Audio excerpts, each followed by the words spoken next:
24 देख रहे हैं आप और मैं हूं आप सद ब्यूटी। आपको बता दें कि नालंदा जिले के मोरा तालाब में सोमवार शाम आयोजित जनसभा में पूर्व सांसद आनंद मोहन ने बिहार की मौजूदा राजनीति, सत्ता परिवर्तन और लोकतांत्रिक व्यवस्था को लेकर खुलकर अपनी बात रखी है। अपने संबोधन के दौरान उन्होंने राज्य की राजनीतिक परिस्थितियों पर कई गंभीर सवाल खड़े कर दिए हैं और कहा है कि वह किसी व्यक्तिगत स्वार्थ या पारिवारिक मोह के कारण नहीं, बल्कि लोकतंत्र और जनता के अधिकारों की रक्षा के लिए मैदान में उतरे हैं। सभा को संबोधित करते हुए आपको बता दें कि आनंद मोहन ने कहा कि उनका उद्देश्य किसी व्यक्ति विशेष का विरोध करना नहीं है, बल्कि उन सवालों को उठाना है जिनका जवाब जनता जानना चाहती है। उन्होंने कहा कि हाल के दिनों में बिहार की राजनीति में जिस तरह के घटनाक्रम सामने आए हैं, उन्होंने आम लोगों के मन में कई तरह की शंकाएं पैदा कर दी है, डर पैदा कर दिया है। इसलिए लोकतांत्रिक व्यवस्था में इन सवालों पर खुलकर चर्चा होनी चाहिए।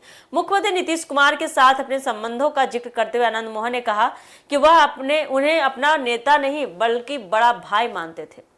उन्होंने कहा कि दोनों का राजनीतिक सफर जेपी आंदोलन से शुरू हुआ था और बरसों से उनके बीच पारिवारिक संबंध भी रहे हैं। उन्होंने स्पष्ट शब्दों में कहा, मैं किसी का चमचा नहीं हूं।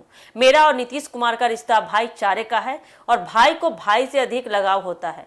उन्होंने सत्ता परिवर्तन को लेकर भी अपनी नाराजगी जाहिर की। आनंद मोहन ने कहा कि जब राष्ट्रीय जनतांत्रिक गठबंधन यानी कि एनडीए की ओर से 2025 से 30 फिर से नीतीश का नारा दिया गया था और सरकार सामान्य रूप से काम कर रही थी, तब आखिर ऐसी कौन सी स्थिति बन गई कि अचानक नेतृत्व बदलने की जरूरत पड़ गई।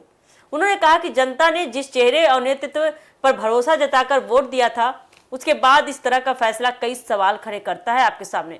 पूर्व सांसद ने कहा कि लोकतंत्र में जनता का जनादेश सबसे महत्वपूर्ण होता है और किसी भी बड़े राजनीतिक फैसले में जनता की भावना का सम्मान किया जाना चाहिए। उन्होंने दावा किया इसको लेकर कि बिना स्पष्ट कारण बताए नेतृत्व में बदलाव करना लोकतांत्रिक मूल्यों के अनुरूप नहीं माना जा सकता है। उनका कहना था कि जनता को यह जानने का अधिकार है कि आखिर ऐसा कौन सा कारण था जिसकी वजह से सत्ता में बदलाव की नौबत आई, रातों रात बदलाव कर दिया गया। अपने भाषण के दौरान आनंद मोहन ने राज्य विभागों के बंटवारे, सत्ता संचालन की कार्यशैली और हाल के एनकाउंटर मामलों का भी जिक्र किया। उन्होंने कहा कि सरकार को इन सभी मुद्दों पर पारदर्शिता के साथ अपनी स्थिति स्पष्ट करनी चाहिए ताकि लोगों के मन में किसी प्रकार का भ्रम न रहे।